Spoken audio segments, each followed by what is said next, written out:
பார்க்கக்கூடாது, யாரும் வாட்சை தூக்கி பார்க்கக்கூடாது. சரிதானா? என்னுடைய ஹம்பிள் ரிக்வெஸ்ட் அது. ஏன்னா நான் அடிக்கடி சொல்லுவேன், அலுவலகத்துக்கு போனால், ஒரு எம்எல்ஏவை பார்க்க போனால், ஒரு மருத்துவரை பார்க்க போனால் நம்ம டைமே பார்க்காத அளவுக்கு அங்கே உட்காந்துருக்கோம். அப்போ நமக்கு போர் அடிக்கலை, அவங்கள பார்க்கணும், அவங்க மூலமாக நமக்கு சில நன்மைகள் கிடைக்கணும்னு சொல்லும்போது அந்த இடத்தெல்லாம் ரொம்ப ப்ரெஷியஸாக நினைக்கிறோம். அதை விட மேலான ஒரு இடத்துல நீங்களும் நானும் இருக்கிறோம். சரிதானா? நான் ஷுவராக சொல்கிறேன், உங்கள் மேலே எந்த ராக்கெட்டும் பறக்கலை, எந்த குண்டும் நம்ம மேலே இப்போதைக்கு விழாது. உலகத்தில் சில ஏரியாக்கள் அந்த பயத்துலையும் ஜனங்கள் இருக்கிறாங்க. அதனால் எதை குறிச்சும் பயப்படாமல், ஆண்டவர் எனக்கு இப்படிப்பட்ட நல்ல தருணத்தை தந்திருக்கிறார், நான் நல்லா உட்கார்ந்து கேட்க போகிறேன் அப்படின்னு சொல்லி நீங்கள் விரும்புனீங்கன்னா இன்னைக்கு நல்லதொரு வார்த்தையை கர்த்தர் உங்களுக்கு தருவார். ஓகே சார், இன்னைக்கு நம்ம என்ன பேச போகிறோம் அப்படின்னா, நான் இப்போ பேசுகிற டாபிக் சிலருக்கு கொஞ்சம் கோபத்தை உண்டாக்கும். அது யாருக்கு அப்படின்னு நான் சொல்ல மாட்டேன். சிலருக்கு கொஞ்சம் வருத்தத்தை உண்டாக்கும், கோபத்தை உண்டாக்கும். என்ன இவர் இப்படி பேசுகிறாரு அப்படிங்கிற மாதிரி வரும். சிலருக்கு ஆஹா, இந்த சத்தியத்தை நான் இவ்வளோ நாள் கேட்கலையே, எனக்கு இதை கேட்கும் போதே என் உள்ளம் கொழுந்து விட்டு எரியுதே, இதை கேட்கும் போதே பரலோகத்தின் பக்கத்தில் நான் போன மாதிரி இருக்குதே, எனக்குள்ள யாரோ ஒருத்தர் என்னை தேற்றுற மாதிரி இருக்கே அப்படின்னு சொல்லி நினைக்கிறதுக்கும் தோணும். அப்படிதானா? இயேசு பேசும்போதும் சிலருக்கு எரிச்சல் வந்துச்சு. அப்படிதானா? நறு கல் எடுத்துக்கலாம் எரியறதுக்கெல்லாம் மோசைக்கு விரோதமாக, இயேசுக்கு விரோதமாலாம் ஜனங்கள் இருந்தாங்க. இயேசு பிரசங்கம் பண்ணும் போதே கல் எடுத்து எரியறதுக்கு ஆள் உண்டுன்னா, டேனியல் பிரசங்கம் பண்ணும் போதும் கல் எடுக்கிறதுக்கு ஆள் இருக்கத்தான் செய்யும். பவுல் பிரசங்கம் பண்ணும் போதே ஒருத்தன் தூங்கி பொத்துன்னு விழுந்தான்னா, டேனியல் பிரசங்கம் பண்ணும் போதும் மேபி தூங்கி விழுறதுக்கு சில ஆட்கள் இருக்கத்தான் செய்யும். அதனால அதை பற்றி கவலைப்படுறாப்புல இல்லை. ஸோ இன்னைக்கு நாம கர்த்தருடைய வார்த்தைக்கு நேராக நம்முடைய கவனத்தை திருப்புவோம். நான் இன்னைக்கு எடுத்திருக்கிற பகுதி, ஆண்டவர் என் உள்ளத்தில் உணர்த்தின பகுதி, எபிரேயர் புத்தகம். நீங்கள் எடுத்துக்கொள்வீர்களானால் எபிரேயர் 10ஆம் அதிகாரத்திற்கு நேராக உங்கள் வேத புத்தகத்தை திருப்புங்கள். எபிரேயர் 10வது அதிகாரம் 31வது வசனத்தை நான் உங்களுக்காக வாசிக்கிறேன். சரிதானா? நீங்கள் வாசிக்க வேண்டாம், நான் வாசிக்கிறேன். ஹீப்ரூஸ் சாப்டர் 10 verse 31 எடுத்துக்கொள்ளுங்கள். கொஞ்சம் நேரம் உங்களுக்கு டைம் தாரேன், நீங்கள் எடுத்துக்கொள்ளலாம். ஏன்னா இன்னைக்கு இந்த வசனத்தின் அடிப்படையில் தான் நம்ம பேச போகிறோம். அப்போ தான் உங்களுக்கு நல்லா புரியும். 31வது வசனம், ஜீவனுள்ள தேவனுடைய கைகளில் விழுகிறது பயங்கரமாக இருக்குமே. அது மாத்திரமல்ல, 12ஆம் அதிகாரத்தினுடைய கடைசி வசனத்தை வாசிப்போமானால், நம்முடைய தேவன் பட்சிக்கிற அக்கினியாய் இருக்கிறாரே அப்படின்னு ஒரு 2 வசனங்களை நான் இதில் உங்களுக்கு ஞாபகப்படுத்த விரும்புகிறேன். இனிமே என்ன கவனிக்கலாம். எபிரேயர் 10:31 சொல்லுகிறது, ஜீவனுள்ள தேவனுடைய கரங்களில், கைகளில் விழுகிறது பயங்கரமாக இருக்குமே. இந்த வசனத்தை நம்ம பாசிட்டிவாக எடுக்கிறதா நெகட்டிவாக எடுக்கிறதான்னு சிலருக்கு தெரியல. ஆனால் இந்த வசனத்தினுடைய ஒரிஜினல் என்னன்னா நெகட்டிவாக சொல்லப்பட்டிருக்கிறது. நாம ஆண்டவராகிய இயேசுவின் கரத்தை எதுக்கு பயன்படுத்துறோம்னா, நம்மை நடத்துவதற்கு, நம்ம ஆசீர்வதிப்பதற்கு. அவருடைய கரத்தில் அவர் நம்மை வரைந்து வைத்திருக்கிறார். இப்படிலாம் நிறைய வசனங்கள் கேள்விப்பட்டிருக்கிறோம். ஆனா இந்த இடத்துல இந்த வசனம் சொல்லுகிறது, அவருடைய கரங்களில் விழுகிறது ஒருத்தனுக்கு ஆகாது அப்படின்னு சொல்லப்பட்டிருக்கு. இன்னும் நம்ம தமிழ் பாஷையில சொல்ல போனா, சில நேரம் சொல்லுவோம், மாப்பிள்ள எவன்கிட்ட விழுந்தாலும் விழு, அவன்கிட்ட விழுந்துராத அப்படி சொல்றோம் இல்லையா? ஒருத்தர்கிட்ட நம்ம போய் விழுவோமானால் அது நமக்கு ரொம்ப சேதத்தை கொடுக்குமானால் இந்த வார்த்தையை நம்ம யூஸ் பண்ணுவோம், அவன்கிட்ட விழுந்துராத, யார்கிட்ட விழுந்தாலும் பரவாயில்ல அப்படின்னு சொல்லுவோம். அப்போ இந்த இடத்துல ஜீவனுள்ள தேவனுடைய கைகளில் விழுகிறது பயங்கரமா இருக்குமே அப்படின்னு சொல்லி ஆண்டவர் இந்த இடத்துல சொல்றார். சரியா? அப்போ ஆண்டவர் கரத்துல தயவு செய்து விழாத அப்படிங்கிற ஒரு அர்த்தத்துல இந்த வசனம் சொல்லப்பட்டிருக்கிறது. 2வது ஒரு வசனத்தை நான் வாசிக்கிறேன். 12ஆம் அதிகாரம் 28ஆம் வசனம், ஆதலால் அசைவில்லாத ராஜ்யத்தை பெறுகிறவர்களாகிய நாம் பயத்தோடும் பக்தியோடும் தேவனுக்கு பிரியமாய் ஆராதனை செய்யும்படி கிருபையை பற்றி கொள்வோம் அப்படின்னு சொல்லி சொல்லப்பட்டிருக்கிறது. இப்போ உங்க கவனத்தை நான் எப்படி திருப்ப விரும்புறேன்னா, இந்த எபிரேயர் 10ஆம் அதிகாரம் 31ஆம் வசனத்துக்கும் எபிரேயர் 12ஆம் அதிகாரம் 28ஆம் வசனத்திற்கும் இடையில இருக்கக்கூடிய சில காரியங்களை நம்ம பேசி முடிக்க போறோம். சரிதானா? எல்லாருக்கும் நான் சொல்றது விளங்குதா, புரியுதா? நம்ம எதை இன்னைக்கு தியானிக்க போறோம் அப்படிங்கிறத நான் சொல்லிட்டேன். சார், இப்போ 10:31க்கு வாங்க. அவருடைய கரங்களில் விழுகிறது பயங்கரம். இப்போ நான் உங்களை பார்த்து ஒரு கேள்வி கேட்கிறேன், யாரு இப்படி தேவனுடைய கரங்களில் விழுந்து அழிவார்கள் அப்படின்னு நான் ஒரு கேள்வி இப்போ உங்ககிட்ட கேட்டா நீங்க எல்லாரும் வரிசையா சொல்லுவீங்க, திருடுகிறவர்கள், பொய் சொல்லுகிறவர்கள், களவு செய்கிறவர்கள், விபச்சாரம் செய்கிறவர்கள், இச்சிக்கிறவர்கள், திரும்பி பார்க்கிறவர்கள், இப்படி ஒரு பெரிய லிஸ்ட் இன்னைக்கு நீங்க என்கிட்ட சொல்ல முடியும். சரியா? இப்படிப்பட்டவர்கள் எல்லாம் தேவனுடைய கரத்தில் விழுந்து அழிந்து போவார்கள் அப்படின்னு நமக்கு தெரியும். அது நமக்கு சின்ன வயசுல இருந்தே கற்றுக் கொடுக்கப்பட்ட பாடம். ஓகே தானா? அதனால தான் நம்ம என்ன நினைக்கிறோம், ரோட்ல ஒருத்தன் குடிச்சிட்டு கிடந்தா ஐயோ இவன் நரகத்துக்கு நேர போகிறானே அப்படின்னு அவன் மேல அங்கலாய்க்கிறோம். நம்ம ரோட்ல ஒரு பெண்மணி நின்று கரங்களை காட்டி விபச்சாரத்திற்கு வருகிறீர்களா என்று அழைக்கிறதை பார்த்தால் அந்த பெண்மணியை எரித்து விடுகிறது போல நமக்கு கோபம் வருகிறது. இந்திய தேசத்தை நாசமாக்குகிறார்களே என்று நாம் தவறு செய்கிறவர்கள் மேல் சாடுகிறோம். சரிதானா? எல்லாருக்குமே இந்த சாடல் இருக்கா? இருக்கு. அப்படிதானா? குற்றம் நடக்கிறத பார்த்தா நமக்கு முடியல. யாராவது ஒருத்தர் இவங்களை தண்டிக்க மாட்டார்களா? எங்கள் தேசத்தில் நடக்கிற குற்றங்களை விசாரிப்பார் ஒருவரும் இல்லையா? அப்படிலாம் நம்ம உள்ளத்துக்குள்ள சில நேரம் அப்படியே நரம்புலாம் துடிச்சு அப்படி ஏறுது. எனக்கு மட்டும் பவரை கொடுத்தா இந்த மாதிரி ஜனங்களெல்லாம் நான் குத்தியே தீத்துருவேன அப்படின்னு சொல்ற ஒரு இருதயம் நம்ம எல்லாருக்குள்ளும் இருக்கு. சரியா? அப்போ தேவனுடைய கரங்களில் விழுகிறது பயங்கரமா இருக்கும்னு சொன்ன உடனே நம்ம ஸ்பிரிச்சுவல் பீப்புளுக்கு, அதுவும் பெந்தைக்கோஸ்தை விசுவாசிகளுக்கு என்ன தோணும்? இந்த வசனத்துக்கும் எனக்கும் சம்பந்தம் இல்லை. சரியா? ஏன்னா நமக்கு சம்பந்தம் உள்ளதெல்லாம் எது? சங்கீதம் 23, சங்கீதம் 91. நான் கேட்குறேன், பைபிள் எல்லாமே நமக்கு எழுதப்பட்டது. ஆனால் அதில் சில பக்கங்களை மட்டும் நம்ம ரொம்ப ஞானமாக நமக்குன்னு எடுத்து நம்ம வீட்டில் தொங்க விட்டுக்கிறோம். சரிதானா? மீதி வசனங்கள் எல்லாம் என்னமோ எனக்கு எழுதப்படாத மாதிரியே விட்டுறோம். அதனால தான் கிறிஸ்தவர்களாகிய நமக்கு என்னன்னா, இப்படிப்பட்ட வசனங்களை படிக்கும்போது எனக்கும் இந்த வசனத்துக்கும் சம்பந்தம் கிடையாது. இது யாருக்கோ எழுதப்பட்டிருக்கு. இது ரோட்ல குடிச்சிட்டு கிடக்காம பார்த்தீங்களா, அவனுக்கு எழுதப்பட்டிருக்குது. இது லஞ்சம் வாங்கி வீடு கட்டுறான் பார்த்தீங்களா, அவனுக்கு எழுதப்பட்டிருக்குது அப்படின்னு சொல்லிட்டு நம்ம அதை விட்டுட்டு போயிடுறோம். பட் இன்னைக்கு ஜீவனுள்ள தேவனுடைய கரங்களில் விழுகிறது பயங்கரமா இருக்குமே அப்படின்னு சொல்லி இந்த எபிரேய புத்தகத்தின் ஆக்கியோன் யார சொன்னார்? அதுதானே வேணும் இன்னைக்கு நமக்கு. ஸோ நம்ம கண் திறக்கப்பட்டா அந்த ஒரு வாழ்க்கையை சந்தோஷமாக வாழ்ந்து முடிச்சிடலாம். புரியுதா? நம்ம நிறைய நேரங்களில் நிறைய பிஹெச்டி படிச்சிடறோம். சரியா? ஆனால் கண்ணு திறக்கப்படாமல் வாழ்கிறோம். இன்னைக்கு படிப்புக்கு குறையே கிடையாது. பிஹெச்டிலாம் 50,000 ரூபா கொடுத்தா கொடுக்குறாங்களாம். அப்படி தானே? டாக்டர்னா எத்தனை டாக்டர் வேணாலும் வாங்கி பின்னாடி போட்டுக்கிடலாம். படிப்புக்கு குறை இல்லை. ஒரு காலத்தில் ஸ்கூலுக்கு எங்கள் அம்மா சொல்லுவாங்க, 8 கிலோமீட்டர் காட்டுப்பாதையில் நடந்தால் தான் பள்ளிக்கூடம் வரும். இன்னைக்கு அப்படி கிடையாது. இன்னைக்கு பள்ளிக்கூடம் நம்ம வீட்டுக்குள்ள இருக்கு. அறிவு பெருக்கிறதுக்கான அத்தனை கருவிகளும் நம்முடைய கைகளில் கொடுத்துருக்குறான். இந்த ஆப்புங்கிறான், அந்த ஆப்புங்கிறான். அறிவு பெருத்தாச்சு, ஆனால் இன்னும் கண் திறக்கப்படலை. அப்போ இன்னைக்கு நம்ம பைபிளை படிக்கும்போது நமக்குன்னு ஒரு தாட்டை வச்சுட்டு தான் பைபிளை படிக்கிறோம். ஏன்னா நம்ம பெந்தைக்கோஸ்தே பாரம்பரியத்தில் அஸ்திபாரம் போடப்பட்டவர்கள். சரிதானா? இன்னைக்கு பாருங்க, சின்ன பிள்ளையா இருக்கிற பிள்ளைகளே பைபிள்ல இருந்து 1000 கேள்விகளை கேட்குறாங்க. காரணம் என்ன? பிறந்ததுல இருந்தே சண்டே கிளாஸ், பிறந்ததுல இருந்தே ஆராதனை, பிறந்ததுல இருந்தே 72 மணி நேரம் ஜெபம், பிறந்ததுல இருந்தே உபவாசம், கேட்டு கேட்டு கேட்டு கேட்டு மனப்பாடம் ஆயிட்டு நமக்கு ஆண்டவர்னா இதான், பைபிள்னா இதான், இந்த சாப்டர்னா இதான், வாழ்க்கைனா இதான். ஆனால் கண்ணு திறக்கப்படாமலே நாம் நிறைய காரியங்களை நம்புகிறோம். ஸோ அப்போ இன்னைக்கு என்ன இதுல இருந்து நம்ம கற்றுக்கொள்ள போறோம்? கவனமாக கவனிங்க. சரிதானா? முதையே சொல்லிட்டேன், சில நேரம் சிலர் கொஞ்சம் கோபம் வரும், வந்து அடக்கிடுங்க. நான் முடிஞ்ச பிறகு வெளியே வரேன், நம்ம வெளியே வச்சு சண்டை போட்டுக்கலாம். ஓகே தானா? ஆமாம், கவனிங்க. யார் இந்த ஜீவனுள்ள தேவனுடைய கரத்தில் விழுவார்கள்? நான் இதை படிக்கும்போது என் மனசு ஒரு காலத்தில் அப்படி தான் சொல்லிச்சு, ஆண்டவரே அந்த ரோட்டில் குடிச்சிட்டு கிடக்கான்ல அவன் விழுவான், வெரி குட். ஐயோ இந்த அரசியல்வாதி விழுவான். போன வாரம் நாங்கள் ஆராதனை நடத்தும் போது ஒருத்தன் வந்து எங்களை கெட்ட வார்த்தை போட்டு திட்டினால அவன் விழுவான் அப்படிங்கிற சந்தோஷத்தில் நம்மளாம் இன்னைக்கு ஆர்ப்பரிக்கிறோம். சில நேரம் அல்லேலூயா அப்படின்லாம் சொல்கிறோம்.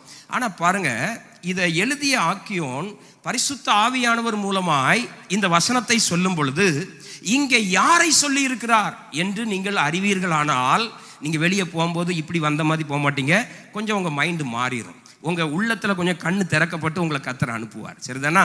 இந்த வசனத்தை யாருக்கு சொன்னார்? நீங்க அந்த சாப்டர்னுடைய 10ஆம் அதிகாரம் 8ஆம் வசனத்திலிருந்து வீட்டுக்கு போய் 28ஆம் வசனம் வரைக்கும் நீங்கள் படித்து பாருங்கள். நான் இப்போ அதை கொஞ்சம் சுருக்கமாக உங்களுக்கு நான் சொல்லிடுறேன். ஏன்னா நேரம் முக்கியம் இல்லையா? நம்ம பாட்டு உட்காந்து வசனங்களாக படிச்சுட்டு இருந்தாச்சுன்னா நேரம் போயிட்டே இருக்கும், உங்களெல்லாம் சீக்கிரம் அனுப்பணும். அதனால நான் கொஞ்சம் சீக்கிரமாக போகிறேன். இந்த சாப்டரில் எதை சொல்கிறாருன்னா, பழைய ஏற்பாட்டில் பாவங்களுக்கு பரிகாரமாக ஆடு, புறா குஞ்சுகள், கன்றுக்குட்டிகளை பலி செலுத்தினதை பேசிட்டு வரார். அதாவது டேனியல் இன்னைக்கு ஒரு பாவம் செய்தா நாளைக்கு என்ன செய்யணும்? ஒரு ஆட்டுக்குட்டியை கையோட கூட்டிட்டு போய் ஆசரிப்பு கூடாரத்தில் கொண்டு ஆசாரியர் கையில் கொடுக்கணும். அவர் அதை எனக்காக அந்த ஆட்டை கட் பண்ணி அந்த இரத்தத்தை எடுத்து பலிபீடத்தில் தெளிக்கணும். ஸோ இப்படி பாவத்துக்கு பரிகாரம் ஒரு ஆட்டுக்குட்டியினுடைய ரத்தம். இந்த ஆட்டுக்குட்டியினுடைய ரத்தத்தை கூட நான் போய் செலுத்த முடியாது. இப்போ நானே என் பாவத்துக்கு ஆட்டு ரத்தத்தை கையில் கொண்டு போய் பலி செலுத்த நான் போனேன்னா உள்ளே போகிற டேனியல் வெளியே வரும்போது டேனியலாக வர முடியாது. சரியா? டேனியலை விட்டுருங்க. பிரதான ஆசாரியரே வருஷத்துக்கு ஒரு முறை அந்த மகா பரிசுத்த ஸ்தலத்துக்குள்ள போய் தேவ ஜனங்களினுடைய பாவ நிவாரணத்துக்காக நிற்கும் பொழுது ஆண்டவர் ஒருவேளை அந்த அந்த பாவத்தை மன்னிக்கலை அப்படின்னா அங்கே ஏதாவது சிக்கல் இருக்குமானால் பலி செலுத்த போன ஆசாரியரே உள்ள செத்து விடுவாராம். அவரு காலில் சலங்கை கட்டிட்டு போவார். அதாவது என்ன சொல்ல, சங்கிலியில் மணி இருக்கும். அந்த சத்தம் இல்லை ரொம்ப நேரமா அப்படின்னா ஜனங்கள் நினச்சிக்கிடுவாங்களாம் உள்ள ஆள் உயிரோட இல்லை அப்படின்னு சொல்லி இழுப்பாங்களாம். இப்படிலாம் நீங்கள் நிறைய பழைய ஏற்பாட்டில் படிச்சிருப்பீங்க. சரிதானா? ஸோ அப்படிப்பட்ட ஒரு காலத்தை இருந்து இப்போ இந்த ஹீப்ரு ஆக்கியோன்னு ஆரம்பிக்கிறார். ஸோ உங்கள் பாவங்கள் மன்னிக்கப்படணும்னா நீங்கள் ஆடு கொண்டு வரணும். இப்போ பாருங்கள், உங்களெல்லாம் ஒரு ஆளுக்கு ஒரு ஆடு வந்தால் தான் மன்னிப்பேன்னு சொன்னால் இன்றைக்கி எத்தனை ஆடு அதில் கட்டியிருக்கணும்? பாஸ்டர் கெர்ஷம் வந்து சேப்பல் கட்டுறாரோ இல்லையோ, வெளியே ஒரு மாட்டுத்தவணி தான் கட்டணும். ஏன்னா நான் செஞ்ச பாவத்துக்கெல்லாம் ஆடு இல்லை, யானையை கொண்டாதான் தான் முடியும்.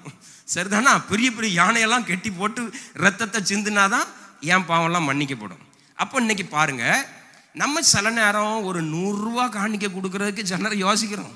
பைக்கில் கை விட்டு தொலாவுறோம், இந்த தாள் இல்லையே, வச்ச தாளை காணுமே, இடது பையில் வச்சோமா வலது பையில் வச்சோமா அப்படிலாம் தொலாவுறோம். யோசித்து பாருங்க, ஒரு ஆட்டை கொண்டு பலி செலுத்தினா 5000 ரூபா. சரிதானா? அப்போ இன்னைக்கு பழைய ஏற்பாட்டு முறையின்படி நீங்களும் நானும் வாழ்வோமானால் ஆலயத்துக்கு வருகிறதற்கு குறைஞ்சபட்சம் வட்டிக்கு வாங்கிட்டு வரணும். புரியுதா? அல்லது நிலம் இருக்கிறவங்க நிலத்தை வித்துட்டு வரணும். அப்பந்தான் ஆலயத்துக்கு வந்துட்டு போக முடியும். ஸோ சரி, அன்னைக்கு செஞ்ச பாவத்துக்கு ஒரு ஆட்டை வெட்டியாச்சு, விட்டுட்டாரா? அடுத்த வாரம் இன்னொரு பாவம் செஞ்சா அதுக்கு அடுத்த வாரம் 5000 ரூபாய்க்கு அடுத்த ஆடு பிடிக்கணும்.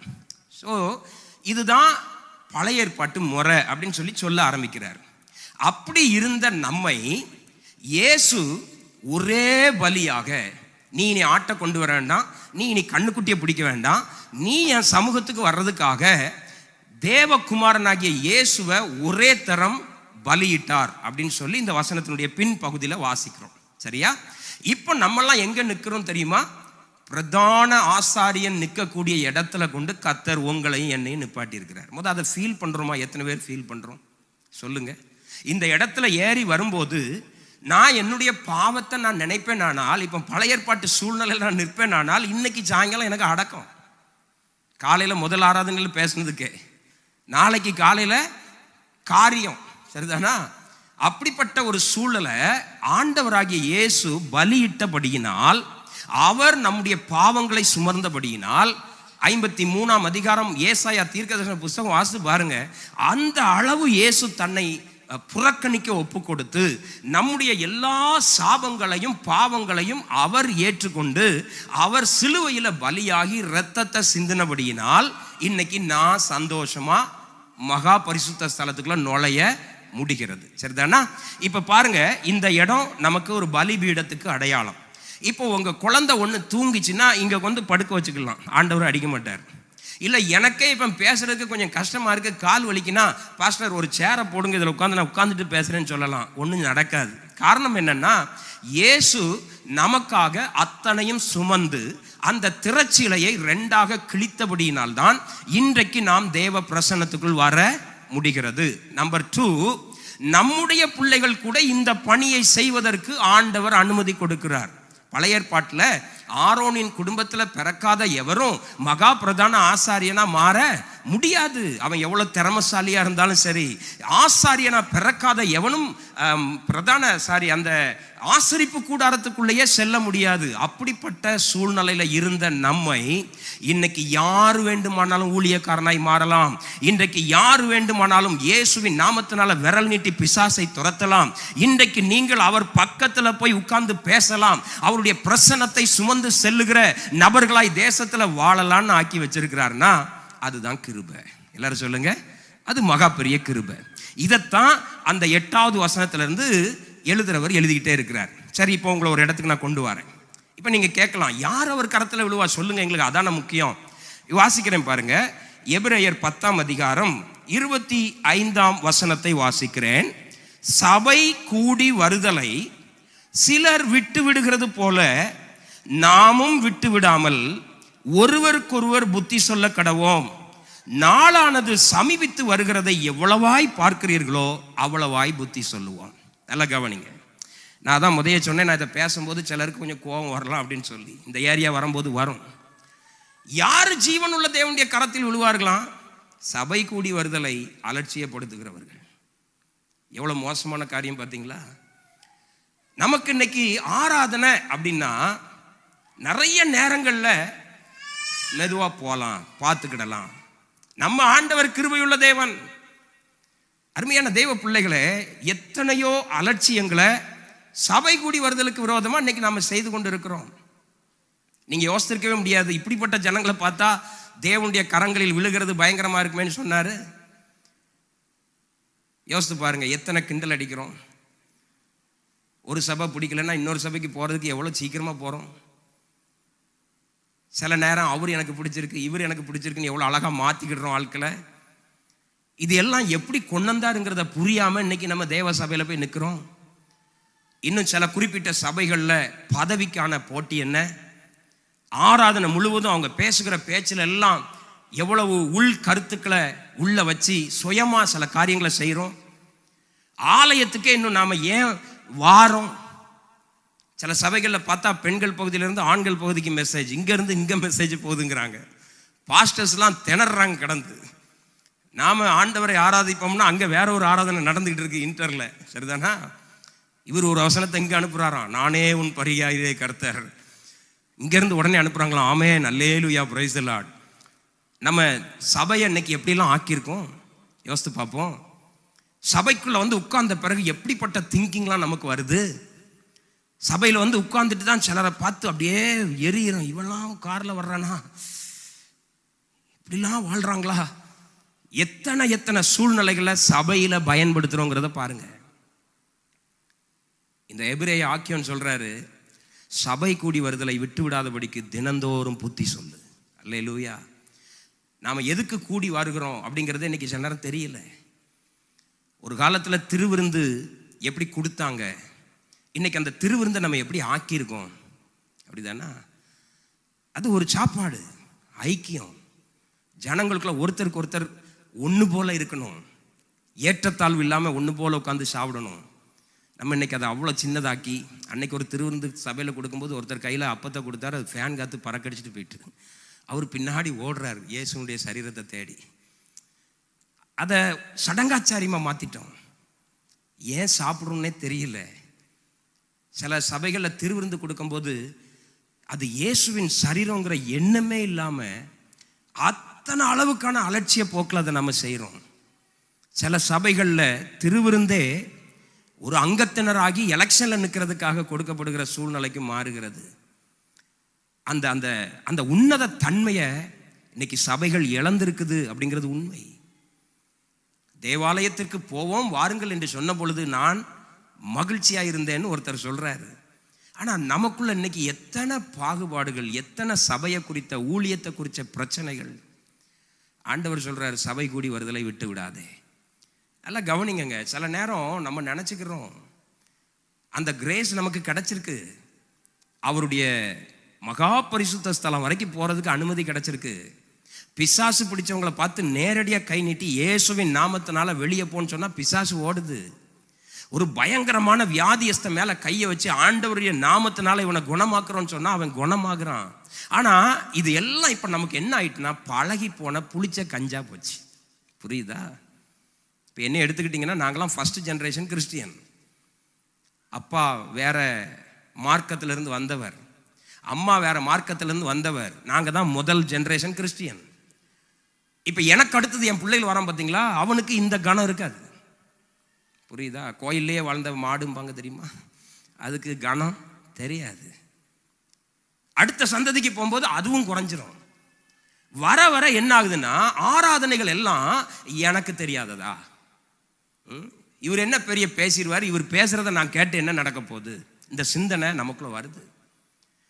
ஆண்டவர் சொல்லுகிறார், உனக்கு கிருபையா திறந்த வாசல், என் ரத்தத்தை சிந்தி திரைய கிழிச்சிருக்கேன், அலட்சியப்படுத்தாதீர்கள். அல்லேலூயா. நம்பர் 1, ஆலயத்துக்கு வருகிறதுல குறையுள்ள ஜனங்களை பார்த்து இந்த வசனத்தில் சொல்லப்பட்டிருக்கிறத நான் உணர்கிறேன். நம்பர் 2, இப்போ மாதிரி நீங்கள் கேட்கலாம், சரி ஜீவனுள்ள தேவனுடைய கரத்தில் விழுகிறவங்கள வேற யாராவது சொல்லிருங்க, எனக்கு கொஞ்சம் சந்தோஷமா இருக்கும். நமக்கெல்லாம் சர்ச்சுக்கு வந்துட்டு போகும்போது 4 பேரை கத்தர் எரிக்க போகிறார், உருட்ட போகிறார், குத்த போகிறார்னா நமக்கு வெளியே போகும்போது கொஞ்சம் சந்தோஷமா இருக்கும். எப்பாடா ஏற்ற வீட்டுக்காரனை கத்தர் குத்த போறாராம், ஆமேன், நல்ல வார்த்தையை கேட்டு வந்திருக்கிறேன். ஆனால் உண்மையான சத்தியத்தை கேட்குறவங்க அப்போஸ்தலர் நடவடிக்கைகளில் சொல்லியிருக்குது, அவர்கள் தங்கள் உள்ளத்தில் குத்தப்பட்டவர்களாகி ஊழியக்காரங்களை பார்த்து, ஆண்டவமாரே நாங்கள் என்ன செய்ய வேண்டும். சரிதானா? ஆலயத்துக்கு வந்துட்டு போகும்போது பிறர் என்ன செய்யணும். சில ஆள் சொல்லுவாங்க பார்த்தீங்களா, இன்னைக்கு வரலையே பாஸ்டர் என் பொண்டாட்டி, மிஸ் பண்ணிட்டாலே. எதுக்கு? மனைவிக்கான ஒரு ஆலோசனை சொல்லியிருப்போம். ஏன்னா இவர் நேரடியாக போய் சொன்னால் விளக்குமாறு பிஞ்சிரும். அதனால இவர் என்ன சொல்லுவார், ஐயோ இன்னைக்கு விட்டுட்டோமே, இன்னைக்கு அவளை கூட்டு வந்திருந்தா, அப்படி சில நேரம் நினைக்கிறோம். என்ன அர்த்தம்னா, இங்கே போதிக்கிற எதுவுமே எனக்கானது அல்ல. யாருக்கானது? அமெரிக்காவில் இருக்கிற ஒருத்தனுக்கும் ரஷ்யாவில் இருக்கிற ஒருத்தனுக்கும் தான் நாங்கள் பிரசங்கம் பண்ணுறோம் அப்படிங்கிற திங்கிங் நமக்குள்ள எப்பவுமே இருக்குது. இது எனக்கானது இல்லை. இப்போ கூட நீங்கள் சிலர் நினைப்பீங்க, இந்த வார்த்தை எனக்கானது இல்லை, அப்போ யாருக்கானது? இப்போ எல்லாரும் அப்படி சொல்லிட்டீங்கன்னா எனக்கானதா சொல்லுங்க. இப்போ எல்லாருமே இப்படி கையை காமிச்சிடுவாங்களா, எனக்கு இல்லை பிரதருக்கு, பிரதர் சொல்கிறாங்க எனக்கு இல்லை என் ஒய்ஃபுக்கு, அவங்க சொல்கிறாங்க எனக்கு இல்லை என் பையனுக்கு, இவங்க சொல்கிறாங்க இந்த பாட்டியம்மாக்கு, இப்படியே போயிட்டுன்னு வைங்களா, வேர்டு கடைசியில் வெளியே போயிடும். அப்படிதானா? இங்கே இருக்கிற நமக்கு எதுவுமே இல்லை. ஸோ உங்கள் பிள்ளைகளுக்கு அதை கற்றுக் கொடுங்க. சபை கூடி வருதல் ரொம்ப நல்லது. ஆமாம், இன்னைக்கு வர வர அதனுடைய மதிப்புகள் ரொம்ப குறைஞ்சிட்டு போயிட்டுருக்கு. சபையெல்லாம் பார்த்தா ரொம்ப வேதனையாக இருக்குது. தியேட்டர் நிரம்புது, ஷாப்பிங் மால் நிரம்புது, ஆடிக்கழிவு போட்டால் ஐயோ உள்ளே நிற்க இடம் இல்லை. ஒரு சினிமா நடிகனை பார்க்கறதுக்கு 41 பேரை பலி கொடுக்க வேண்டியிருக்கு. நம்ம பெத்த குழந்தைய தோளில் தூக்கிட்டு போய் அவனை பார்க்க போய் கீழே போட்டு மிதிச்சே கொண்டுட்டாங்க. ஆனால் ஆலயங்கள் பாருங்க, புரியுதா? காரணம் என்னன்னா, சபை கூடி வருதலை குறித்த கனத்தை நாமே நம்முடைய அடுத்த சந்ததிக்கு கொடுக்கவில்லை என்றால், வருகிற அடுத்த சந்ததி ஆலயங்கள் மசூதிகளாகவும் ஆலயங்கள் ஷாப்பிங் மால்களாகவும் மாறுமே தவிர வேற ஒரு சூழ்நிலைக்கு போகாது. சரி, நம்பர் 2, யார பாஸ்டர் அப்படி சொன்னாரு? ஜீவனுள்ள தேவனுடைய கரங்களில் எவன் விழுவான்? அடுத்தது எடுத்து வாசிப்போம். 12ஆம் அதிகாரம், எபிரேயர் 12 15 முதல் 17 வரைக்கும் வாசிக்கிறேன், கவனமா கவனிங்க. ஒருவனும் தேவனுடைய கிருபையை இழந்து போகாதபடிக்கும் யாதொரு கசப்பான வேர் முளைத்தெழும்பி கலகம் உண்டாக்குகிறதினால் அநேகர் தீட்டுப்படாதபடிக்கும் ஒருவனும் வேசி கள்ளனாகவும் ஒருவேளை போஜனத்துக்காக தன் சேஷ்ட புத்திர பாகத்தை விற்று போட்ட ஏசாவை போல சீர்கெட்டவனாகவும் இராதபடிக்கும் எச்சரிக்கையாயிருங்கள். ஏனென்றால் பிற்பாடு அவன் ஆசீர்வாதத்தை சுதந்திரித்துக் கொள்ள விரும்பியும் ஆகாதவன் என்று தள்ளப்பட்டதை அறிவீர்கள். அவன் கண்ணீர் விட்டு கவலையோட தேடியும் மனமாறுதலை காணாமல் போனான். இரண்டாவதாக ஒரு காரியம், நல்லா கவனிக்கிறீங்களா? அப்பதான் உங்களுக்கு புரியும். சரியா? ரெண்டாவது, எவன் ஒருவன் தேவனுடைய கரத்தில் விழுவான் அப்படின்னா, பழைய ஏற்பாட்டில் நமக்கு தெரியாத பாத்திரமே கிடையாது. இந்த ஏசாவை எல்லாருக்கும் தெரியும். முதல் பையனா பிறந்திருக்கான், அதுக்கு போட்டி போட்டிருக்கான், ஜெயிச்சிருக்கான். இஸ்ரவேல் தேசத்தில் முதல் பிறக்கிற பையனுக்கு தகப்பனுடைய அதிகாரம் வழங்கப்படும். அவன் தான் அந்த வீட்டுக்கு நெக்ஸ்ட் லீடரா மாற முடியும். ஸோ அவனுக்கு ஆண்டவர் சில அதிகாரங்களையும் எக்ஸ்ட்ரா ஆசீர்வாதங்களையும் கொடுத்திருந்தார். எனவே இஸ்ரவேல் தேசத்தில் பிறக்கிற அத்தனை முதல் பையன்மாரும் தங்களை ரொம்ப பெருமையாக கருதுவார்கள். நான் தான் வீட்டுக்கு தலைப்புள்ள, ஏன்னா அந்த சேஷ்ட புத்திர பாகம் எனக்கு தான் அப்படின்னு சொல்லி பெருமையாக நினைப்பாங்க. அது தேவனால் கொடுக்கப்பட்ட உயர்வு. ஆனால் வேதத்தில் இந்த உயர்வை ஒருத்தன் ஒரு நேர சாப்பாட்டுக்காக அடமானம் வைத்து விட்டான். அடமானம் கூட வைக்கல, வித்துட்டான். சரியா? இந்த சேஷ்டபுத்திர பாகம் எனக்கு எதுக்கு அப்படின்னு சொல்லி வித்துட்டு அந்த சிவப்பு நிற கூளை குடித்தான். கவனிங்க. ஆனால் வேதம் புதிய ஏற்பாட்டில் அவனை பற்றி சொல்லுகிறது, அவன் பின் நாட்களில் கண்ணீர் விட்டும் அவன் தேடினது அவனுக்கு கிடைக்கல. சரியா? ஏன்னா கர்த்தர் அவனுக்கு அதை இலவசமா முதல்ல கொடுத்திருந்தார். இப்போ எங்க வீட்டில் நான் 2வது பையன். நான் நினைச்சா ஃபர்ஸ்ட் பையனா பிறந்திருக்கலாமா? பிறக்க முடியாது. கர்த்தர் என்ன 2வது பையனா எங்க வீட்டில் கொடுத்துருக்காரு. எங்க வீட்டில் எங்க அண்ணன் தான் மூத்தவன். என்னதான் இருந்தாலும் எங்க அப்பாவினுடைய முதல் பலத்தின் அடையாளம் யாரு? எங்க அண்ணன். ஸோ கர்த்தர் என்ன 2வதா பிறக்க வச்சிருக்கிறார். இந்த ஸ்லாக்கியத்தை ஏசாவுக்கு கர்த்தரே கொடுத்தார். ஆனால் அவன் அதை துச்சமாய் தூர தூக்கி வீசினான். சரிதானா? இப்ப 2வது யார் தேவ கரத்துல விழுறோம்? யாரெல்லாம் தேவ கிருபையா கொடுக்கப்பட்டதை ரொம்ப அசால்ட்டா மிதிக்கிறோமோ, ரொம்ப அசால்ட்டா விற்கிறோமோ, அவர்கள் தேவனுடைய கரத்தில் விழுகிறார்கள். புரியுதா? நம்ம பூரம் பேசுறது பூரம் வெளியுள்ள ஆட்களுக்கே பேசி தொலைச்சு விட்டோம். அவன் விளங்க மாட்டான், இவன் விளங்க மாட்டான், அவன் அக்கினியில் போயிடுவான், இவன் கண்ணை கத்தர் குத்திடுவார், அவன் கண்ணை குத்திடுவார். இங்கே இருக்கிற ஆட்கள் பூரா ஒரே அல்லையா, நாங்களாம் பரிசுத்த சந்ததி. நல்லது, நான் இல்லைன்னு சொல்லலை. ஆனால் சபைக்குள்ள சில நேரம் வார்த்தைகள் வரும் பொழுது நாம் அதை கவனிக்க ஆயத்தமாக இருக்க வேண்டும். சரிதானா? இப்போ பாருங்க, இஸ்ரவேல் ஜனங்கள் வனாந்தரத்தில் நடந்தாங்க. அவன் 400 வருஷம் என்ன சாப்பிட்ருப்பான்னு நினைக்கிறீங்க? தோளே, இந்த தோல்லையே அவனுக்கெல்லாம் பட்டையாக கிடக்குமா. ஏன்னா கூடையை வச்சு வச்சு செங்கல் சுமந்து இந்த இடமே மறுத்து போச்சு. தோலையை ஒரு மாதிரி அசிங்கமாயிட்டு. அவன் என்ன குடிச்சிருப்பான்னு நினைக்கிங்க? சிக்கன் பிரியாணியாக சாப்பிட்ருப்பான், டெய்லி கஞ்சை குடிச்சிருப்பான், அவ்வளோதான் அவனுக்கு. அதனால கதறான். அவனை கொண்டு போய் தேவ தூதர்கள் சாப்பிடுகிற மன்னாவை கர்த்தர் கொடுத்தார். ஒரு குறிப்பிட்ட காலத்தில் என்ன சொன்னான்னு தெரியுமா? இது எங்களுக்கு போர் அடிக்கி, மன்னா போர் அடிக்கி. நான் சிறு வயதாக இருக்கும்போது எங்கள் வீட்டில் சாப்பாடு என்ன தெரியுமா? நிறைய நாள் கஞ்சி, முந்தின நாள் சோறு பொங்கி அதில் தண்ணி ஊற்றி போட்டுருவாங்க. ஒரு சின்ன ஊறுகாய் துண்டை தூக்கி வைப்பாங்க. அதை இப்படி, அதுவும் நல்லா எடுத்து சாப்பிட்ற மாதிரி ஊறுகாய் பீஸ் இருக்காது, ஒரு சின்ன பீஸ் தான் இருக்கும். அதை இப்படி தொட்டுக்கிடணும், கஞ்சை எடுத்து சாப்பிடணும். சில நேரம் ஊறுகாய்க்கு பதிலாக சின்ன வெங்காயம் இருக்கும், சில நேரம் சின்ன வெங்காயம் இல்லைன்னா மிளகா இருக்கும். ஆனால் இன்னைக்கு நம்ம வீடுகளில் இருக்கிற உணவெல்லாம் நீங்கள் பார்த்தீங்கன்னா, நம்ம பெற்றோர்லாம் கேலரிஸ் பார்த்து தான் வாங்குறாங்க. சாக்லேட் எவ்வளோ கேலரி? 450 கேலரி. அப்போ இதில் 2 வச்சுக்கோ. நட்ஸ் ஜூஸ், அதில் போய் கடைக்காண்ட கேட்குறாங்க, அந்த நட்ஸில் நம்பர் 1 குவாலிட்டி கொடுங்க. அது எவ்வளவு? கிலோ 2500 ரூபாய். கஞ்சை குடித்தவன் பூரம் நல்லா இருக்கும், நட்ஸை குடித்தவன் பூரம் ஹாஸ்பிட்டல் படுத்து கிடக்கான். புரியுதா? நான் சாப்பிட்றத குறை சொல்லலை, மைண்டை சொல்கிறேன். நல்லா சாப்பிட்டா ஆசூரி போயிடும் அப்படி சொல்ல வரல. நமக்கு இன்னைக்கு எங்கேயோ ஆசை பற்றிக்கிட்டு போயிட்டு இருக்கு. அப்படி தானா? புரியுதா நாங்கள் சொல்கிறது? அல்லேலூயா. நல்லா கவனிங்க. அப்போ தேவதூதர்கள் சாப்பிடுகிற மன்னாவை கொடுத்துருக்காரு, அதை எவ்வளோ ப்ரெஷியஸாக நினைக்கணும். இவன் வனாந்திரத்தில் வந்து சொல்கிறான், இந்த மன்னா எங்களுக்கு வெறுப்பாக இருக்கு. எப்படி இருக்கான்? என்ன சொல்லுங்க? நம்ம பிள்ளைகளுக்கு நீங்கள் எவ்வளோ வாங்கி கொடுக்குறீங்க? எந்த பிள்ளைகளாவது உங்களை பார்த்து பாராட்டியிருக்கா? நான் சொல்கிறேன், வெளியே போய் சொல்லுது, எங்கள் அம்மா சமைக்கவே மாட்டா, ஆனால் அந்த அம்மா சமையல் அவ்வளோ அழகாக இருக்குது. ஸ்கூலில் போய் சொல்லுது. புரியுதா? இப்போ உங்கள் பிள்ளைக்கு நீங்கள் லட்டாக உணவு செஞ்சு கொடுக்குறீங்க, அது போய் ஸ்கூலில் எந்த சாப்பாடை விரும்புது தெரியுமா? ஒன்றுமே இல்லாத ஒரு சாப்பாட்டை தான் நல்லா இருக்குன்னு சாப்பிடுது. அப்போ இதெல்லாம் எதன் மூலம் வருதுன்னா, நமக்கு உன்னதமானது மேலே சில நேரம் புரியாம அதை உதாசீனப்படுத்துகிற புத்தி பிசாசு நமக்குள்ள வச்சிருக்காங்க. அதனால தானே சொல்றாங்க, கிளி மாதிரி பொண்டாட்டியை வச்சுக்கிட்டு. புரியுதா? அதுக்கு மேலே நான் சொல்லக்கூடாது. எல்லாத்தையும் உதாசீனப்படுத்துறோம். கணவன் சூப்பர் கணவனா தந்திருக்கிறாரா, வச்சு கொண்டாடுங்க. உதாசீனப்படுத்துறது, வந்தா வாரம் இல்லைன்னா போறோம், எங்க வேணாலும் படுத்து தூங்கும், எங்க வேணாலும் சாப்பிடும், எனக்கு என்ன. அருமையான மனைவியை கர்த்தர் கொடுத்துருக்கிறாரா, வச்சு கொண்டாடுங்க. அருமையான பிள்ளைகளை கொடுத்துருக்கிறாரா, வச்சு கொண்டாடுங்க. நல்ல சபை பாஸ்டரை கொடுத்துருக்காரா, வச்சு கொண்டாடுங்க. உதாசீனப்படுத்துகிற ஒரு ஆவி, சேஷ்டபுத்திர பாகத்தை வித்துட்டான். மன்னாவை பார்த்து சொல்றான், எனக்கு இது பிடிக்கலங்கிறான். இதே விசுவாசிகளை பார்த்து கேட்கிறேன், ரட்சிக்கப்பட்ட முதல் நாள் நீங்க சபைக்கு வரும்போது எப்படி இருந்திருக்கும் சொல்லுங்க? அப்படி முத பாடலே பரலோகத்துல, உம்மோடு செலவிடும் ஒவ்வொரு நிமிடமும் வீணாக போகாதையா. இது ரட்சிக்கப்பட்ட புதுசுல பாட்டு. ஒரு 10 வருஷம் ஆன விசுவாசி பிரசங்கம் பண்ணும்போது எலும்பி செல்ல தூக்கிட்டாலோ கருப்பட்டி கிடையா. புரியுதா நான் சொல்றது? நான் ஒரு சபையில வல்லமையா ப்ரீச் பண்ணிட்டு இருக்கேன், இங்க மெதுவா பேசுறேன், சரியா? இது சாதாரண பெந்தகோஸ் கூட்டம், அது அக்னி பெந்தகோஸ் கூட்டம். பல பிரிவு இருக்குங்க, உங்களுக்கு தெரியாது. அதில் தானே சிக்கி மாள்றானுங்க நம்ம ஆட்கள். சார் பேரை மாற்றினா வேற ஆயிரும், சரியா? ஒருத்தர்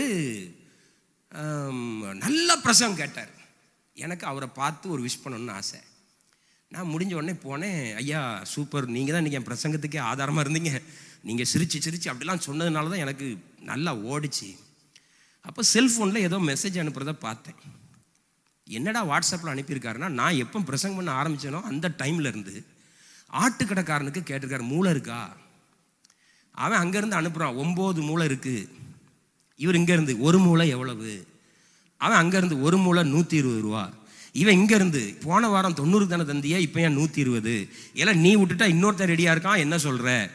பிரசங்கம் முழுக்க இப்போ என்ன போயிருக்கு? நான் அன்னைக்கு ஆண்டவர்கிட்ட பொருத்தனை பண்ணேன், ஆண்டவரை இனி எந்த மனுஷனை பார்த்தும் பிரசங்கம் பண்ண மாட்டேன். ஏன்னா மூளை கேட்டு அனுப்பியிருக்கான், மூளை இருக்கா இல்லையான்னு எனக்கு தெரியல. இங்கேயும் எத்தனை பேர் இப்போ கடையோட ரகசியமாக உறவுல இருக்கீங்களோ எனக்கு தெரியல. ஆச்சரியமா இருக்கு எனக்கு அதை பார்க்கும்போது. பத்தியெல்லா கடைசியில் 10 ஆர்டர் பண்ணிட்டான், 120 ரூபா ஆனாலும் பரவாயில்ல. நம்ம நினைக்கிறோம் நம்ம பிள்ளைகள் ஆகாரத்தை பெற்றுக்கொண்டு இருக்குன்னு, அது வாட்ஸ்அப்பில் வேற எதையோ பெற்றுக்கிட்டு இருக்கு. ஒரு நாட்களில் ஜெபத்துக்கு எவ்வளோ முக்கியத்துவம் கொடுத்தோம். சாப்பாடை வச்ச உடனே மனம் ஜெபத்தை தானே தேடிச்சு. ஆண்டவரே இதுக்கெல்லாம் நான் பாத்திரம் இல்லையப்பா, நல்லி எலும்பை போட்டிருக்கிற சோத்திரம்னு சொன்னோம்ல. இன்னைக்கு நல்லி எலும்பை விட வேற சாப்பாடு வந்தா கூட தட்டை எடுத்து சாப்பிட்டுட்டு போயிட்டே இருக்கிறோமே, சொல்லுங்க. ஒரு நாட்கள்ல ஆலயத்துக்கு வந்தா அப்படி அப்படி ஒரு அக்னி, அப்படி சோலை பிடிக்கிற மாதிரிலாம் ஃபீல் ஆச்சே. பிரசங்கம் பண்ணும் போதே துள்ளி குதிக்கிற மாதிரி இருந்துச்சே.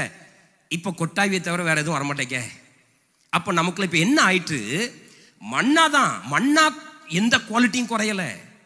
ஆண்டவர் கொடுத்த ஜெபம், ஆண்டவர் தந்த அபிஷேகம் எவ்விதத்திலும் குறையல. ஆனா நம்ம அதை எடுத்த விதம் இப்ப குறையுது. புரியுதா? எங்க வீட்டிலலாம் 1 மணி நேரம் குடும்ப ஜெபம் நடத்துவாங்க எங்க அப்பா. அது எங்க அப்பா வச்சு அடிக்கிற கொட்டு எந்த பயிலும் தூங்க முடியாது.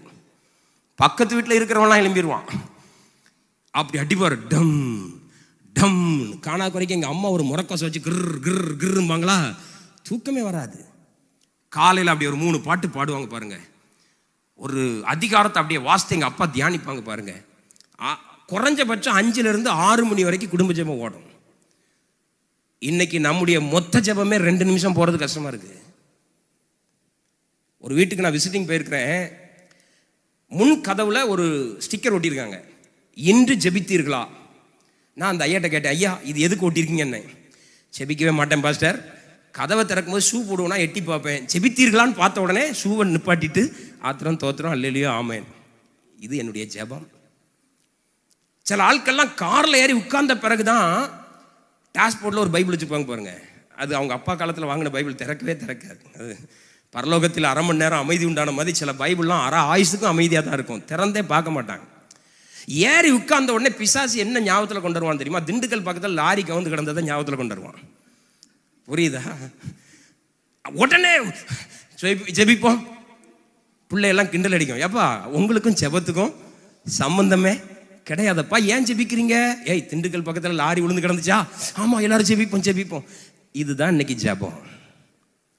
என்னைக்கு காத்திருந்தோம் ஆண்டவர் சமூகத்தில், என்னைக்கு பரவசமானோம், கடைசியா பரவசமாய் ஜெபித்த நாள் என்னைக்கு, கடைசியா கொழுந்து விட்டு எரிஞ்சு கர்த்தருடைய வார்த்தையை கேட்டு எவ்வளவு நாள் ஆச்சு. இயேசு பேசும்போது சீஷர்கள் 2 பேருக்கு இயேசுனே தெரியல.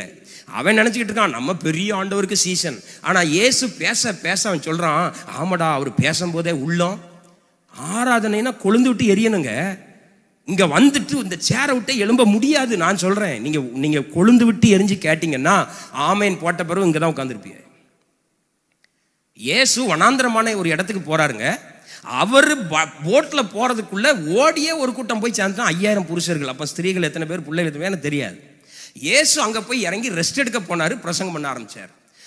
அவன் சீஷர்கள் வந்து சொல்கிறாங்க, ஆண்டவரே பொழுது போச்சு, நீங்கள் இந்த ஜனங்களுக்கு ஏதாவது கொடுக்கலன்னா வழியில் சோர்ந்து போயிடும். அப்போ பிரசங்கம் எவ்வளோ நேரம் நடந்திருக்கு?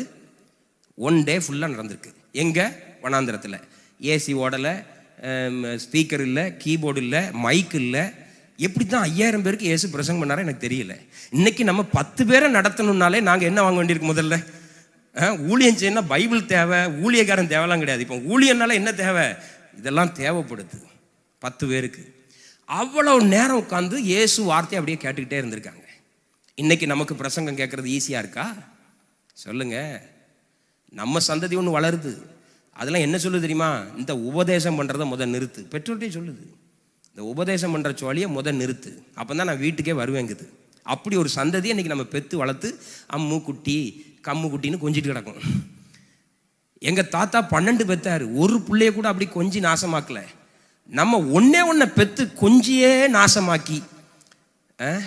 நான் சின்ன வயசில் ஒரு கவிதை படித்தேன், வானாகி மண்ணாகி வழியாகி ஒளியாகி ஊனாகி உயிராகி உண்மையுமாய் இன்மையுமாய் கோனாகி தேனாகி, அப்படி போகுது. அதை இப்போ எப்படி சொல்ல வேண்டியிருக்கு? வானாகி மண்ணாகி களிமண்ணாகி சாக்கடை மண்ணாகி விளங்காத மண்ணாகி குட்டிச்சோராகி வச்சிருக்கிறது ஒரு பிள்ளைங்க. ஒன்றை வச்சு அந்த ஒன்றை ஒழுங்காக வாழ வைக்கிறோமா? காரணம் என்னன்னா, இன்னைக்கு நமக்கு எல்லாத்துலேயும் மேலே ஒரு அலட்சியம் வந்துட்டு. பொண்ணு கிடைக்காம 4 வருஷம் 7 வருஷம் அலைஞ்சவன்ட்ட போய் கேளுங்க, கல்யாணம் என்னன்னு புரியும். இப்போ 10 வயசுலேயே லவ் வந்துடுது இல்லை? இது என் லவ், என்ன கேர்ள் ஃப்ரெண்டுங்கிறான், இது என் பாய் ஃப்ரெண்டுங்கிறான். காலேஜ் வர்றதுக்குள்ளே 7-8 பேர்கிட்ட பழகிடுறான். பிறகு கல்யாணம் முடிக்கிறது ஒரு பிள்ளைய முடிக்கிறான். அது நாங்கள்லாம் போய் சொல்லி இது கத்தரால் வந்த காரியங்க, அது வேற. ஆண்டவர் எங்களுக்குலாம் என்ன தண்டனை வச்சிருக்காரோ தெரியல. நரக்கம்னு ஒன்று இருந்தால் அதில் முதல் டேனியல் தான் இருப்பேன், சான்ஸே கிடையாது. இந்த காரியம் நல்லா தெரியும் எனக்கு, இந்த காரியம் கத்தரால சொல்லுங்க. ஆனால் போய் ஆசீர்வதிக்கிறோம். ஊரடிச்சு வலையில போட்டவன் செத்ததுக்கு போய் சொல்கிறோம், இந்த இந்த இந்த சரீரத்தை நாங்கள் உயிர்த்தெழும் என்று நாங்கள் அடக்கம் பண்ணுகிறோம், இவர் நல்லவராய் வாழ்ந்தார்னு அடக்கம் பண்ணுறோம். சரி, எங்களை விட்டுருங்க, நீங்களா தப்பிச்சுக்கிடுங்க. எங்கள் அப்பா அடிக்கடி சொல்லுவார், டேய் ஊழியக்காரனாக இருக்கடா பரலத்துக்கு போக மாட்டாடாம்பார். எங்கள் அப்பா கொஞ்சம் ஓப்பனான ஆள். நான் சொல்லுவேன், அது தெரிஞ்சுதான்ப்பா ஊழியக்காரனாகவே இருக்கிறேன், நல்லா தெரியும் எனக்கு. சரிதானா? அலட்சியம் வந்துடுது இல்லை. மன்னாவை அலட்சியப்படுத்தினா, மோசையை அலட்சியப்படுத்தினா. மோசையை கத்தர் 80 இயர்ஸ் உருவாக்கி கொண்டு வந்து வச்சிருக்காரு. அவனை பார்த்து சொல்கிறான், நீ தான் லீடரா? கோராகின் கூட்டத்தார் எழுப்பி சொல்கிறான், ஏன் எனக்கு தெரியாதா? நீ என்னடா பெரிய இது பண்ணுற? இன்னைக்கு ஊழியர்களை அசால்ட் பண்ணுறோம் நம்ம, அப்படி தானே? ஒருத்தரை மதிக்க மாட்டேங்கிறோம், அப்பா அம்மாவை மதிக்க மாட்டேங்கிறோம், தலைமைத்துவத்தை மதிக்க மாட்டேங்கிறோம். பைபிள் சொல்லுது மனைவிமார்களை பார்த்து புருஷர் கீழ்ப்படிங்கள் தான் சொல்லுது, அது ஒரு நாளும் மாறாத பிரமாணம். இப்போ மனைவிமார்கள்லாம் சொல்கிறாங்க, நீ எனக்கு கீழ்ப்படியில அப்படிங்கிறாங்க.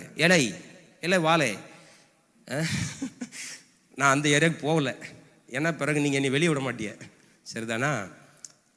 அப்படி ஒரு சந்ததியை இப்போ உருவாக்கி வச்சுட்டோம்ல.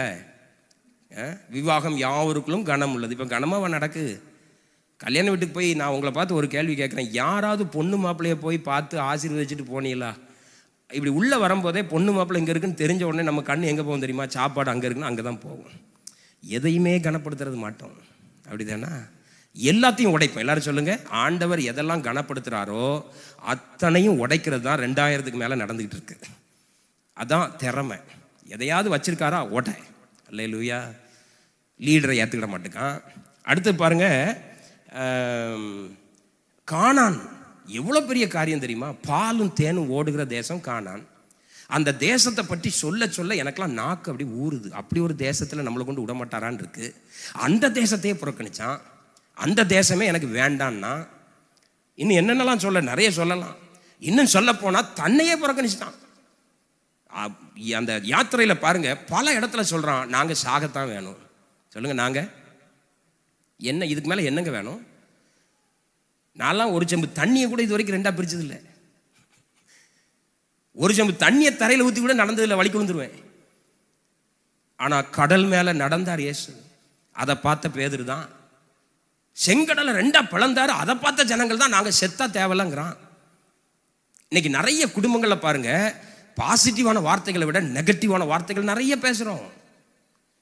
பிள்ளைகளுக்கு எக்ஸாம் நாளைக்கு இருக்கும், காலையில் திட்டுவோம் பெற்றார், நீ விளங்காமல் போவ, இன்னைக்கு என்ன கிழிக்க போகிற நீ. புரியுதா? நெகட்டிவாக நிறைய பேசுகிறோம். மனைவியை பார்த்து சொல்கிறோம், என்ன செஞ்சு கிழிச்சிட்டேங்கிறோம். பச்சையாக பேசுகிறேன்னு தப்பாக நினச்சிக்கிடாதீங்க. ஆக்ரோஷத்தில் பேசுகிறான். பிள்ளைகள் பெற்றோரை பார்த்து கேட்குறான், நீலாம் எதுக்கு என்ன பெத்தேங்கிறான். எவ்வளோ கஷ்டப்பட்டு பெற்று வளர்த்துருக்கான் ஒரு தகப்பன் தெரியுமா? தகப்பனெல்லாம் ஈஸியாக இன்னைக்கு பிள்ளைகள் பேசுது. அவன்லாம் எதுக்கு வீட்டுக்கு வராங்குது, அம்மாட்ட போய் சொல்கிறான். அவனெல்லாம் எதுக்கு வீட்டுக்குள்ள விடுற நீ? அந்த அளவுக்கு நம்மையே வெறுக்கிறோம். சொல்லுங்க, நம்மையே வெறுக்கிறோம். இன்னும் சொல்கிறேன், ஆண்டவர் நல்ல சரீரத்தை தந்திருக்காரு. எத்தனை பேர் அதை அவமரியாதையாக்கி அதை கெடுக்கிறோம். ஆஸ்பத்திரியில் போய் படுத்து கிடக்கிறோம். சொல்லுங்க, இங்கே மகா தேவனுக்கு முன்பதாக நிற்கிறேன்னு சொல்கிற நாம தான் ஏகப்பட்ட விக்கிரகங்களுக்கு முன்னாடி ஒருத்தர் கீழே உட்காந்துருக்காரு. ஐயா சொல்லுங்க சாமி அப்படிங்கிறோம். காரணம் என்ன? ஏதோ வியாதி வந்தால் பரவாயில்ல, நம்மை நாமே கெடுக்கிறோம். இன்னைக்கு இந்தியாவில் பஸ் ஸ்டாண்ட் இருக்கோ இல்லையோ, மெடிக்கல் ஷாப் இருக்கோ இல்லையோ, பஸ் ஸ்டாண்ட் இருக்கோ இல்லையோ, பள்ளிக்கூடம் இருக்கோ இல்லையோ, டாஸ்மாக் இருக்கு. 1000 ரூபாய்க்கு சம்பாதிச்சா 700 ரூபாய்க்கு குடிக்கிறான். நம்மையே கெடுக்கிறோமே. குடும்பத்தில் நல்லா இருக்கும்னு நினைக்கிறோமா? 4 மணிக்கு வேலை முடிஞ்சால் 4:30 வீட்டுக்கு போகணுங்கிற எண்ணமே நமக்கு வரமாட்டேங்க. இந்த மதுரையில் கார் ஓட்டிகிட்டு போகும்போது சில ஆட்கள் மேலே எனக்கு கடுங்கோவம் வரும். என்ன பண்ணுவோன்னா, டீ கடை முன்னாடி பைக்கை வரிசையாக ரோட்டில் விட்டுருவானுங்க. இந்த டீ குடிக்க போகிறவங்களுக்கு இந்த அறிவை வராது போல் தெரியுது. ரோடுகளில் கார் போகணுமே, பார்க்கிங் பண்ணணுமே, அவசரத்தில் ஆம்புலன்ஸ்லாம் போகுமே, வரிசையாக விட்டுருவான். நான் ஒரு நாள் என் மனைவிட்ட சொன்னேன், ஒரு நாள் சவுக்கை எட்டு வந்து இதில் இருக்கிற 300 பேரையும் பிடிச்சி நிப்பாட்டி, இல்லை நீ உண்மையிலே எதுக்கு இங்கே வந்தேன்னு கேட்டால் அதில் இருக்கிற 275 பேர் என்ன சொல்லுவான் தெரியுமா? நேரம் போகல சார், இந்த இதில் நின்று டீ குடிக்கிறேன். உன்னால் டிராஃபிக் ஜாம் ஆகுது, உன்னால் 100 பேருனுடைய மனநிலை பாதிக்கப்படுது. நீ டீயை குடிச்சான்னா குடிக்காமல் போனான்னு. புரியுதா? சம்மந்தமே இருக்காது. ஒரு 4 பேரை பார்ப்பான், மாப்பிள்ள நல்லா இருக்கியா, வா அந்த டீ கடையில் உட்காரு, பைக்கை கொண்டால விட்டுருவான். நான் சொல்கிறேன், இதெல்லாம் தவிர்த்தா இந்தியாவில் மக்கள் நல்லா வாழுவாங்க சந்தோஷமாக. ஒரு நாளைக்கு 10 வடை. கடைசியில் ஆஸ்பத்திரியில் போய் நின்னா, அன்றைக்கி எங்கள் சொந்தக்கார் ஒருத்தர் டாக்டர்கிட்ட கூப்பிட்டு போயிட்டேன் மதுரையில். அவர் சொன்னார், ஐயா உங்களுக்கு எது ரொம்ப பிடிக்கும்னாரு. இவர் சொன்னார், ஒரு நாளைக்கு 10 உளுந்த வடை சாப்பிடலன்னா செத்து போயிடுவேன்னாரு. டாக்டர் சொன்னார், இனி ஒரு உளுந்த வடை செத்தாலும் செத்து போயிடுவார். அப்படி சொன்ன பிறகு தானே வந்து நிறுத்துறோம். நம்ம சரீரம் எவ்வளோ ப்ரெஷியஸ் தெரியுமா? சொல்லுங்க, எவ்வளோ அழகானது. இந்த பேபியை பாருங்களேன், யார் பார்த்தாலும் தூக்கி கொஞ்சிற மாதிரி இருக்கும், அழகாக இருக்கும், அழகாக சிரிக்கும். ஆனால் நம்ம ஏன் சிரிச்சா பயந்து ஓடுறான் எல்லாவனும்? சொல்லுங்க, இப்போ 40 வயசு ஆனாலும் சிரிச்சா பொண்டாட்டியே பயப்படுறா. சில வீட்டிலலாம் புருஷன் சிரிச்சா பொண்டாட்டியே ஆக மாட்டேங்கி. அவள் சொல்கிறா, இவன் சிரிச்சாலே வழங்காது பாஸ்டர், எதுக்கு சிரிக்கிறானே அப்படிங்கிறா. சில வீட்டில் மனைவி சிரிச்சா புருஷன் ஓடிடுறான் வெளியே, சிரிக்கிறாடா ஓடுறா. என்னத்தை வச்சிருக்காளோ தெரியல. எல்லாத்தையும் என்ன பண்ணி வச்சிருக்கோம்? நம்மை நாமே கெடுத்து தானே வச்சிருக்கோம். சொல்லுங்க, நம்ம பேச்சினால நம்ம உறவை கெடுத்திருக்கோம், நம்ம செய்கையினால நம்முடைய நன்மதிப்பை கெடுத்திருக்கோம். ஒரு சர்ச்சில் நமக்கு எவ்வளோ முக்கியத்துவம் கொடுத்தாங்க ஒரு காலத்தில், அதை யார் கெடுத்தா? அப்போ ஆண்டவர் நமக்கு கொடுத்திருக்கிறத நாம் அலட்சியப்படுத்துவோமானால், 2வது சொல்லித்தானே, தேவனுடைய கரங்களில் விழுகிற 2வது குரூப் அதை தான் இருக்கும். மற்றவங்களை சொல்கிறத நிறுத்துவோம். சரியா? நம்ம இங்கே ஒரே 72 மணி நேரம் ஜெபம்லாம் எதுக்கு? ஆட்சியை மாற்றுமான்ற ஆண்டவர் சொல்கிறார், அதை நான் பார்த்துக்கிறேன், ஒன்றை மாற்று நீ ஒன்றை மாற்றுடா. அல்லேலூயா. இதில் வேற சிலர்லாம் ஆண்டவருக்கே கட்டலை. ஆண்டவரே இவர் தான் வரணும். நான் கேட்கிறேன், அவர் உங்கள் சித்தப்பாவா? சொல்லுங்க, இவர் தான் வரணும் அப்படிலாம் சொல்ல முடியாது. சங்கீதத்தில் ஒரு வார்த்தை சொல்கிறாரு, ஆண்டவர் வானத்திலிருந்து நகைக்கிறாராம். நம்ம செபங்களெல்லாம், சில செபங்களெல்லாம் பார்த்து அவர் கெக்கப்கான்னு சிரிச்சு கிடக்காரு தூதர்களோட கிடந்து. நமக்கு அது தெரியாமல் இன்னைக்கு அக்னி அபிஷேகம் ரபா ரபா அப்படிங்கிறோம். ஆண்டவர் ஒரு அக்னி இல்லை. புரியுதா? அலட்சியம். அவன் சொல்கிறான், இது எதுக்குடா எனக்கு சேஷ்டபுத்திர பாகம்? இன்னைக்கு முக்கியமான மேட்ச் இருக்கு, சண்டே சர்வீஸ் எதுக்குடா? சொல்லுங்க. அன்னைக்கு ஒரு வீட்டில் கல்யாணம் நடக்குங்க. பாஸ்ட் வர லேட் ஆயிட்டு. அந்த பிள்ளைக்கு தாய் மாமன் சொல்கிறான், அவன் வந்தான்னா வராலியா போனான்னா நம்ம இருக்கலாம், தாலியை கெட்டுங்கிறான். நான் சொன்னேன், கெட்டல, நீ கெட்டு, இன்னைக்கு கெட்டுறதோட போயிடுவேன். இல்லை, அவர் பிந்தின தப்பு, நான் இல்லைன்னு சொல்லலை. எவ்வளோ அலட்சியம். கல்யாண வீட்டில் வந்து ஒருத்தர் ஒரு சின்ன பிரசங்கம் பண்ணுறாருங்க. சொந்தக்காரன் ஒருத்தன் எழும்பி சொல்கிறான், போதும் போதும் சர்ச்சில் பண்ணுங்க இதெல்லாம். எவ்வளோ திமிரு இன்னைக்கு அவனுக்கு வந்திருக்கணும். அந்த பிள்ளை வாழணுமா வேண்டாமா? அந்த குடும்பம் சந்தோஷமா இருக்கணுமா வேண்டாமா? போதும் போதுங்க, கையை வைத்துட்டு இதெல்லாம் சர்ச்சில் பண்ணுங்க, போதும், இங்கே போதும் அப்படிங்கிறான். இப்போ கர்த்தர் எதெல்லாம் கனப்படுத்தியிருக்காரோ அதை கனமாக பாருங்க. நம்முடைய வாழ்க்கையில் நான் விபச்சாரம் பண்ணவில்லை, நல்லது. நீ விபச்சாரம் பண்ணுறதுனால இயேசுக்கு ஏதாவது கலங்கமா? நான் கொலை பண்ணவில்லை, ரொம்ப நல்லது. நீ கொலை பண்ணாமல் இருக்கிறதுனால அவருக்கு எதுவும் நல்ல பேர் கொடுத்து சர்டிஃபிகேட் கொடுக்காங்களா? யோபில் ஒரு இடத்துல சொல்கிறாரு, நீ தப்பு பண்ணுறதுனால அவருக்கு ஒரு எகழ்வும் கிடையாது, நீ நல்லவனாக இருக்கிறதுனால அவருக்கு ஒரு முன்னேற்றமும் கிடையாது. நம்ம நல்லா இருந்தால் நமக்கு நல்லது, சொல்லுங்க. அல்லேலூயா. நீங்கள் நல்ல சேலை உடுத்துனா பக்கத்தில் உள்ள ஆட்கள்லாம் ரசிப்பாங்க. சூப்பர் சேலை சிஸ்டர், எங்கே வாங்கினீங்கம்பாங்க. சில காரியம் நம்ம செய்யும்போது பக்கத்தில் உள்ளவங்களுக்கு ரசிக்கிறதுக்கு மாதிரி இருக்கும், நமக்கு அதில் ஒரு சில கனம் கிடைக்கும். ஆனால் பல்லு விளக்குறது, குளிக்கிறது, இதெல்லாம் யாருக்கானது? நமக்கானது. இப்போ நான் பல்லு விளக்கலன்னு வைங்களேன், பக்கத்தில் வந்து பிரைஸ் லார்ட் பிரதர்னா நீங்கள் பிரைஸ் லார்ட் சொல்ல மாட்டீங்க, மயங்கி இப்படியே போவீங்க. சிலர்லாம் இப்போ மயங்கி தான் விழுறான். நீங்கள் இந்த டச்சுன்னு சொன்னோன்னே அதெல்லாம் அந்த டச்சு கிடையாது, அப்படிங்க. நான் உண்மையிலே சொல்கிறேன், மயக்கம் வேற ஒரு மயக்கம். அது என்கிட்ட ஒருத்தர் வந்து கேட்டார், நீங்களும் ஃபூ அப்படின்னுங்க. வேண்டாம்ப்பா, நம்மளால் எவனும் இந்த உலகத்தில் மயங்கி விழக்கூடாது, புரியுதா? 4 நாள் பல்லு விளக்கலைன்னா நீங்கள் ஊதுனாலே போதும். பல்லு விளக்குறது நமக்கு நல்லது. எல்லாரும் சொல்லுங்க, பல்லு விளக்குறது. நான் பல்லு விளக்குனேன், நான் பல்லு விளக்குனேன், அல்லேலூயா அப்படின்னா ஆண்டவர் சொல்லி அது உனக்கு நல்லது. இன்னைக்கு நிறைய பரிசுத்தத்தை இன்னைக்கு நம்ம அப்படித்தான் பேசிக்கிட்டு இருக்கோம், தெரியுமா? ஆண்டவரே, நான் இன்னைக்கு 3 மணி நேரம் முழங்காலில நின்னுட்டு போ. நான் ஏழைகளுக்கு கொடுத்தேன், கொடுத்துட்டு போ. நான் என்ன சொல்கிறேன், கொடுக்கறதையோ முழங்கால் நிற்கிறதே தப்பு சொல்லலை. ஆனால் அது தேவனை எந்த விதத்துலையும் அவருக்கு மகிமையை குறைக்கவோ கூட்டவோ முடியாது. நாம் நல்லா இருந்தால் நமக்கு நல்லது, நம்மளை சுற்றி இருக்கிறவங்களுக்கு நல்லது. அல்லேலூயா. எதெல்லாம் அசட்டை பண்ணுறீங்க யோசிச்சு பாருங்க. நான் சொல்கிறேன், குடும்பத்தில் ஒவ்வொருத்தருக்கும் கொடுக்க வேண்டிய கனத்தை கொடுங்க. கொடுக்கலன்னா ஒரு காலத்தில் ரொம்ப கஷ்டப்படுவீங்க, புரியுதா? வீடுகளில் பிள்ளைகளை மதிக்க வேண்டிய காலத்தில் மதிக்கணும். இல்லைன்னா அந்த பிள்ளை நாளைக்கு பெரிய பட்டமாக மேலே பறக்கும், உங்கள் வீட்டுக்கே வராது. நீங்கள் பிற கூப்பிடுவீங்க, என் பிள்ளை நான் பெற்றவனே, நான் அப்படி வளர்த்தனே இப்படி வளர்த்தனே, அது வராது. அதை மதிக்க வேண்டிய காலத்தில், அதை கனப்படுத்த வேண்டிய காலத்தில் கனப்படுத்தணும். பையனை வச்சுருக்கேன் அப்படின்னா நாளைக்கு வர்ற மருமகளை மதிக்கணும். வந்த புதுசில் எனக்கு ரத்தம் புதுசாக ஓடுது, ஒரே கட்டளைகள். சில வீட்டிலலாம் பார்த்தீங்களா, பைபிளில் கூட 613 கர்த்தர் நிறுத்திட்டார். அன்னைக்கு ஒரு வீட்டில் போய் தங்கி இருக்கிறேன், பாத்ரூம் எங்கே இருக்குன்னே உள்ளே போனேன், அங்கே கட்டளை எழுதி போட்டிருக்காரு. நான் கேட்டேன், கட்டளை படிக்கிற இடம் அதையா? ஏங்க இயேசுக்கே முடியலங்க, அவர் திணறாரு. இல்லை உங்களை நான் சரிப்படுத்துறதுக்கு என்ன தான் செய்யங்கிறார். உண்மையில் நடந்தது சொல்கிறேங்க. அப்போ அவர் சொல்கிறாரு, பாஸ்டர் என் பையன்லாம் அதில் உட்காந்துருக்கும் கூட கட்டளையோடு தான் படிக்கணும், அந்த பையன் நாளைக்கு நல்லா வரமாட்டான், சரியா? அவரே போதுன்ட்டார். 613 சுருக்கி 10 ஆக்குனார். புதிய ஏற்பாட்டில் 10 சுருக்கி 2 ஆக்கிட்டார்.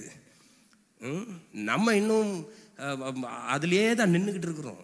நல்லதா? நல்லது. கட்டளைகள் இல்லைன்னா உலகம் இயங்காது. ஆனால் அதுக்காக எதை கனப்படுத்தணும், புரியுதா நான் சொல்கிறது? இன்னும் சில ரகசியத்தை சொல்கிறேன். வீட்டில் எதுக்கு எடுத்தாலும் சட்டம் போட்டுக்கிட்டே இருந்தீங்கன்னா சீக்கிரமாக வீட்டை விட்டு புறக்கணிக்கப்படுவீர்கள், புரியுதா? ஒருத்தன் செத்து போயிட்டான், பொண்டாட்டி அழுறா, கடந்து கும்மாளம் போடுறா, ஆண்டவரே திருப்பி உயிரை தந்துருங்க, வராது. எல்லாம் ஊர்லேருந்து வந்தான், பெட்டியில் தூக்கி வச்சான், பரலோகமே அந்த பாட்டை பாடிக்க ஆரம்பிச்சிட்டான். நம்ம ஆட்கள் அந்த பாட்டெல்லாம் செத்து விட்டு தான் வச்சுருக்கோம். ஆக்சுவலாக செத்து விட்டு பாட்டே கிடையாது, சரியா? இவன் ஓன்னு அழுறா, கதறா. பெட்டியை தூக்கிட்டாங்க. தூக்கிட்டு அப்படியே போய் டேர்ன் பண்ணி யூ-டர்ன் பண்ணி வீட்டுக்கு வெளியே போனோம். அப்போ அந்த பெட்டி தூக்கிட்டு போகும்போது அந்த கேட்டில் மேலே தட்டிட்டு, பெட்டி தட்டின உடனே செத்தவன் உயிரோடு எழுப்பிட்டான். பரலோகமே என் சொந்தமே போனவன் அவனே பாடிட்டு திரும்ப வாரான். அவளுக்கு ஒரே சந்தோஷம் தாங்க முடியல. வாவ், என் புருஷன் பழைச்சிட்டாரு, அல்லேலூயா, தோத்திரம் தோத்திரம்னா எல்லாரும் ஒரே சாட்சி. நம்ம ஆட்களுக்கு தான் சாட்சி சொல்கிறதுக்கு இம்டோன் இருந்தால் பெருசாக ஊதிடுவோம்ல, சொல்லுங்கள். இம்டோன் இருந்தால் சிறு சாட்சின்னு ஆரம்பிப்போம், ஆனால் பெரிய சாட்சியில் தான் முடிப்போம். அது வேற, அந்த ஏரியாவுக்கு நான் போகல. அதனால் அந்த சாட்சி படிக்கிறதெல்லாம் விட்டுருங்க, பூரம் போய் வேண்டாம்.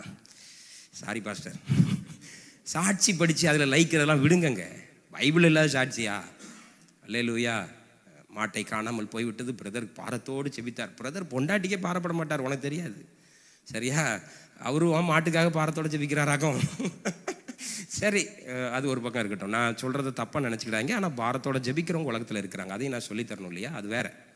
நான் என்ன சொல்லுறேன், மாடு தொலைஞ்சதுக்குலாம் அங்கே போகாதீங்க, இங்கே எங்களை உயிரோடு விடுங்களேன். நீங்கள் மாடு தொலைச்சா கழுது தொலைச்சா நாங்களாக கிடைச்சோம் சார், அது கிடைக்கும், தன்னால் கிடைக்கும். இப்படி எல்லாரும் சாட்சிலாம் சொல்லிட்டு போயிட்டாங்க. ஒரு 3 மாதம் கழிச்சு திருப்பியும் செத்து விட்டார். பரிதாபம் இல்லையா?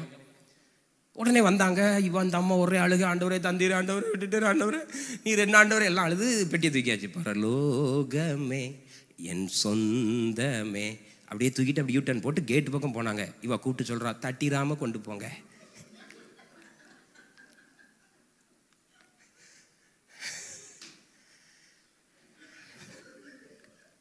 புரியுதா? நாம நினைச்சுக்கிட்டு இருக்கோம் என் பொண்டாட்டி என்ன ரொம்ப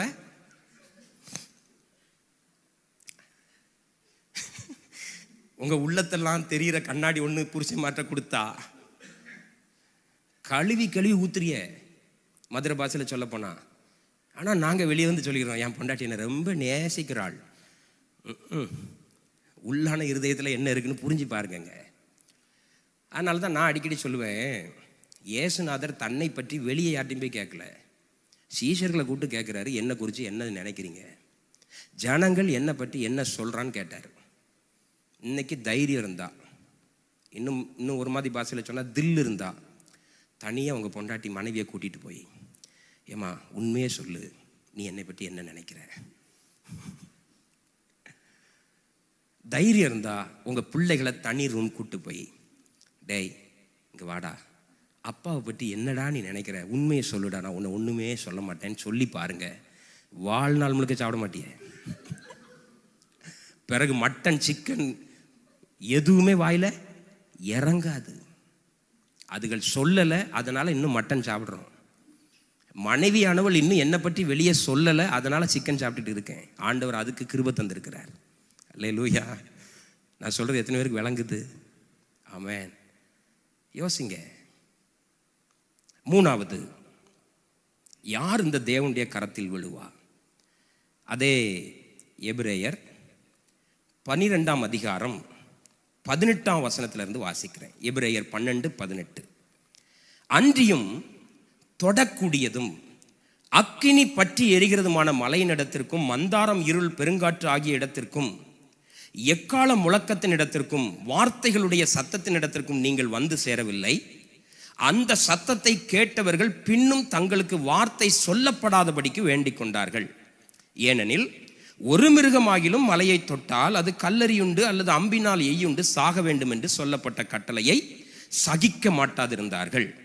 மோசேயும் நான் மிகவும் பயந்து நடுங்குகிறேன் என்று சொல்லத்தக்கதாக அந்த காட்சி அவ்வளவு பயங்கரமாய் இருந்தது.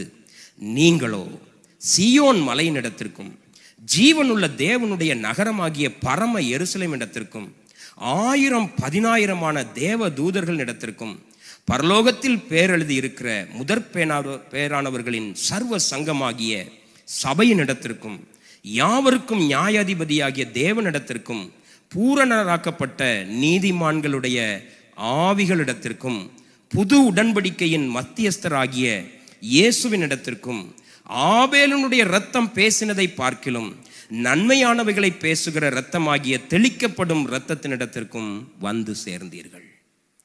நாம எங்க இருக்கிறோங்கிற உணர்வு. மோசே காலத்தில் ஆண்டவர் சொல்லிட்டாரு, நீ மட்டும் மேலே வா, அதுக்கு கீழே ஆரோனை நிப்பாட்டு, அதுக்கு கீழே ஒரு 70 பேரை நிப்பாட்டு, அதுக்கு கீழே ஆடு மாடோட ஜனங்களை நிப்பாட்டிடு. மக்களும் ஆடு மாடும் ஒரே இடத்துல நின்று கிடட்டும், மலையை தொட்டா செத்தான்னு சொல்லிட்டாரு. மலை புகைக்காடா எரிஞ்சு பற்றி எரியுது. ஆண்டவர் மேல இருந்து பேசுறாரு, அந்த சத்தத்தை அவங்களால கேட்க முடியல. அந்த பயத்துல தான் சொல்றாங்க, மோசே இதெல்லாம் எங்களால முடியாதுப்பா, நீ கேட்டுட்டு வந்து சொல்லு, நாங்க கேட்டுறோம்னு சொல்றாங்க. இந்த இடத்துல எபிரேயர் புத்தகத்தை ஆக்கியோன்னு சொல்றாரு, அந்த மலைக்கு நீங்க போகல, நீங்க எந்த மலைக்கு போயிருக்கீங்க தெரியுமா? சியோன் மலைக்கு வந்திருக்கிறீங்க. நாம எந்த இடத்துக்கு வந்திருக்கோங்கிற ஒரு ஃபீலே இன்னைக்கு சிலருக்கு இல்லையே. அந்த தயவு தெரியலையே. சொல்லுங்க, தயவு. இதை நான் எதுக்கு ஒப்பிடுறேன் தெரியுமா? ஆபிரகாம் ஒரு பெரிய சேனை தலைவராக தனக்குன்னு ஒரு கூட்டத்தை வச்சுக்கிட்டு பூமியை அவருடைய சொத்தை தாங்காத அளவுக்கு ஆசீர்வாதமாக வாழ்கிறார். அந்த ஆபிரகாம் வீட்டில் ஒருத்தி வேலைக்காரியாக வந்து சேர்றா. நல்லா புரிஞ்சுக்கணும், நான் சொல்கிறத அப்படி இமேஜின் பண்ணிகிட்டே இருக்கணும். அவள் யார்? 10 பாத்திரம் தேய்க்கிற வேலைக்காரி. அவளுக்கு என்ன மதிப்பு இருந்திருக்கும்? ஒரு மதிப்பு இருந்திருக்காது. டெய்லி ஒரு அழுக்கு துணியை போட்டுட்டு வந்து பாத்திரம் வளர்க்கணும், வீடு தூக்கணும், துப்புரவு பண்ணணும். அப்படிப்பட்ட ஒருத்தியை பார்த்து திடீர்னு ஆபிரகாமுடைய மனைவியாகிய சாரா வந்து சொல்கிறா, ஏய் நாளைக்கு உனக்கு கல்யாணம் பெறப்படுங்கிறா. உடனே ஆகாருக்கு என்ன தோணி இருக்குன்னு நினைக்கிறீங்க? ஓகே, அந்த பாத்திரம் வளர்க்குற இடத்துல நான் இருக்கேன், வீடு ஒற்றை அடிக்கிற ஒருத்தனை எனக்கு கெட்டி வைக்க போறாரு போல இருக்கு அப்படின்னு நினச்சிருப்பா. ஆனால் அடுத்த நாள் காலையில் சாராளம்மா அந்த ஆகாரை கொண்டு போய் யாருக்கு கட்டி வைக்கிறா சொல்லுங்க? ஆபிரகாமுக்கு. உள்ளம் உடையணுமா வேண்டாமா? வாழ்நாளெல்லாம் காலில் விழுந்து கும்பிடணுமா வேண்டாமா? நான் எங்க கடந்தேன், என்னைய கொண்டு எங்க கொண்டு வச்சிருக்காரு, இப்ப நான் யாருடைய மனைவி? யோசித்து பாருங்க. ஆனா ஆகாருக்குள்ள கொஞ்சம் கூட அந்த உணர்வே கிடையாது. எப்போ கற்பவதி ஆனாலோ அடுத்த வசனம் சொல்லுகிறது, தன்னுடைய நாச்சியாரை அற்பமா எண்ணினாள். சரி, அவ தான் சரியில்லாம போனா, அவ ஒரு பையனை பெத்தெடுத்துட்டு வந்தால அவனாவது சும்மா இருப்பானா? அவன் ஈசாக்க கிண்டல் அடிக்கிறான். கவனிங்க, சில நேரம் நாம கர்த்தர் நம்ம எங்க கொண்டு வச்சிருக்காருன்னே தெரியல. கிறிஸ்தவர்களுக்கு சொல்றேன், இன்னைக்கு உங்களை என்ன அளவுக்கு உன்னதமான இடத்துல கொண்டு உட்கார வச்சிருக்காருங்கிறது புரியல நிறைய பேருக்கு. அவ தன்னுடைய சுபாவத்தினாலேயே ஆபிரகாமை இழந்தா. அவ தன்னுடைய சுபாவத்தினாலேயே சாராளமாவை இழந்தா. இன்னைக்கு நிறைய சுபாவங்கள்னால நம்ம நிறைய பேர் இழந்துகிட்டு இருக்கிறோம். உங்களுக்கு தெரியல. நீங்க நினைக்கிறீங்க நான் பெரிய வீராப்பான ஆளு, நான் ரொம்ப பயங்கரமான ஆளு, வைராக்கியமான ஆளு. ஆண்டவர் சொல்றாரு, ஒன்றும் இல்லை. நீ அநேகரை இழக்கிறாய், நீ அநேக போதர்களை இழக்கிறாய், நீ அநேக சபைகளை இழக்கிறாய், நீ உன் மனைவியின் அன்பை இழக்கிறாய், நீ உன் கணவனின் அன்பை இழக்கிறாய், அநேக நண்பர்களை இழந்து கொண்டிருக்கிறாய். காரணம் என்ன? நாம எங்க வந்திருக்கோங்கிறது நமக்கு தெரியல. சீனாய் மலையில கொண்டு கத்தரி பொண்ணைய வைக்கல, சரியா? சந்தோஷமா வாழ வச்சிருக்கிறாரா? அதனாலதான் ஒரு இடத்துல ஆண்டவர் சொல்றாரு, உன்னை நான் நல்லா வச்சிருக்கும் போது, உன் கல்வி நல்லா இருக்கு, உன் பணம் நல்லா இருக்கு, உன் கார் நல்லா இருக்கு, உன் குடும்பம் நல்லா இருக்கு, உன் பாதைகள்லாம் நல்லா இருக்குன்னா சந்தோஷமா என்ன துதி, ஹாப்பியா சர்ச்சுக்கு வா, நீ ஆண்டவரை மகிமைப்படுத்திட்டு போயிட்டே இரு. நாம எங்க கொண்டு இருக்கோங்கிற எண்ணம் இன்னைக்கு நிறைய பேருக்கு இல்லைங்க.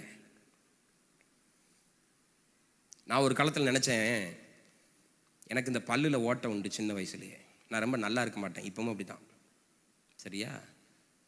இப்போ கொஞ்சம் கலராக தெரியுறேன், முன்னாடி ரொம்ப கருப்பாக இருப்பேன். நான் நினச்சேன் எனக்கெல்லாம் யாருமே பொண்ணு தர மாட்டாங்கன்னு நினச்சேன்.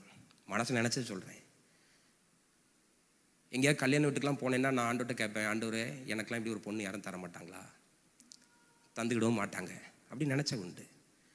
ஆனால் ஆண்டவர் கிருபையில் எனக்கு 24 வயசுலேயே பொண்ணு தந்தார், அருமையான மனைவியை தந்தார், அழகான குடும்பத்தை தந்தார். இன்றைக்கும் சொல்கிறேன், அதை நான் போட்டுறேன். அல்லேலூயா. ஏன்னா அதுக்கு நான் தகுதியானவன் கிடையாது. என் மனைவியினுடைய பாஸ்டரமாக என்னை பார்க்க வந்தாங்க. வீட்டை பார்த்து, என்னையை பார்த்து, நான் பண்ணுற பிஸ்னஸ் எல்லாம் பார்த்துட்டு, எல்லாம் நல்லா தான் இருக்குது, ஆனால் முகம் சரியில்லையே அப்படின்னாங்க. எங்கள் ராணி ரொம்ப அழகாக இருப்பா, நீங்கள் ஓட்டப்பல்னு அவட்ட சொன்னான்னா உங்களை ஏற்றுக்கிட மாட்டாளே அப்படின்னாங்க. நான் சொன்னேன், எனக்கு ஓட்டப்பல் இருக்கிறத மறைக்கிறதுக்கு எவ்வளோ நேரம் ஆகும்னு தெரியாது, ஏமாற்றலாம், பட் நான் ஏமாற்ற விரும்பலை. ஆனால் ஒன்று சொல்கிறேன், ராணியை கர்த்தர் எனக்காக படைச்சிருப்பார், ஆனால் உங்களால் மட்டும் இல்லை, இந்த உலகத்தில் எவராலையும் தடுக்க முடியாதுன்னு. அந்த பிள்ளை தான் என்னையை பார்த்து ஃபோட்டோலாம் பார்த்து, நான் கருப்பாக இருக்கிற ஃபோட்டோ அனுப்புனேன், ஓட்டப்பல்ல அனுப்புனேன், இது நல்லா இருக்க இந்த பையனை அப்படின்னு அந்த பிள்ளை சொல்லிட்டு. இப்போ நான் என்ன செய்யணும் அதை சொல்லுங்கள்? இப்போ நான் பாஸ்டர் ஆகிட்டேன், அப்போ நான் பிஸ்னஸ் மேன். இப்போ என்னையை நிறைய பேர் பாராட்டுறாங்க, இப்போ என்னையை பார்த்து ஜோமுன்னு நிறைய பேர் வர்றாங்க. இன்னும் சொல்ல போனால் நிறைய லேடிஸும் பாஸ்டர்னா விரும்ப தானே செய்கிறாங்க. அப்படி தானே தலையில் கை ஜோம் பண்ண மாட்டாரா, நம்ம கூட ஒரு 2 நிமிஷம் ஸ்பெண்ட் பண்ண மாட்டாரா, நம்ம வீட்டுக்கு வந்து ஒரு விருந்து சாப்பிட மாட்டாரா? இப்போ அதை நினைக்கணும், புரியுதா? இன்னைக்கு நான் அழகானவனாக இருக்கலாம், இன்னைக்கு நான் சொந்த காரில் போகிறவனாக இருக்கலாம், இன்னைக்கு நான் அநேகரால் பாராட்டப்படுகிற பாத்திரமாக இருக்கலாம். ஆனால் ஒரு காலத்தில் நான் எங்கே கடந்தேன், கர்த்தர் என்னைய எவ்வளவோ ஆசீர்வதிச்சார், எனக்கு அப்போ கொடுத்த அந்த அந்த பொக்கிஷத்தினுடைய வேல்யூ என்ன, என் திருமணத்தன்னைக்கு நான் கர்த்தருக்கு எத்தனை கோடி நன்றி சொன்னேன், அதை புரியாமல் இப்போ நான் வாழ்ந்தேன்னா நான் இப்போ சீயோன் மலையில் இல்லை. ஸோ 3 காரியத்தை உங்களுக்கு முன்னாடி வச்சுருக்கிறேன். இப்படிப்பட்ட ஜனங்களை தான் எபிரேய புத்தகத்தை எழுதுகிறவர் சொல்கிறாரு, தேவனுடைய கரத்தில் விழாத, உனக்கு அது ரொம்ப மோசமாக இருக்கும். கடைசியாக ஒரு வாசனத்தை வாசித்து முடிக்கிறேன். 12ஆம் அதிகாரம் 28ஆம் வசனம். அப்ப நம்ம என்ன பாஸ்டர் செய்யணும், என்னதான் செய்ய விரும்புறீங்க? வாசிக்கிறேன் பாருங்க. ஆதலால் அசைவில்லாத ராஜ்யத்தை பெறுகிறவர்களாகிய நாம் பயத்தோடும் பக்தியோடும் தேவனுக்கு பிரியமாய் ஆராதனை செய்யும்படி கிருபையை பற்றி கொள்ள கடவோம். ஆமென். எல்லாரும் சொல்லுங்க, கிருபையை பற்றி கொள்ளுவோம். அல்லேலூயா. நான் எதுக்கும் தகுதியானவன் கிடையாது. என்னிலே பெருமை பாராட்டுறதுக்கு என்கிட்ட எந்த திறமையும் கிடையாது. கர்த்தர் கிருபையா என்னை வாழ வைக்கிறார். கர்த்தர் இறக்கப்பட்டு என்னை உயர்த்தி கொண்டு வருகிறார். அந்த கிரேஸுக்குள்ள மூழ்க விரும்புகிறேன். நான் வெளியே போய் பெருமை பேசி எனக்கு ஒன்றும் ஆக போகிறதில்லை. வெளியே போய் வைராக்கியம் பாராட்டி எனக்கு ஒன்றும் ஆக போகிறதில்லை. கிருபைக்குள்ள மூழ்குகிற அத்தனை பேரையும் ஆண்டவர் ஆசீர்வதிக்க உண்மையுள்ளவர்.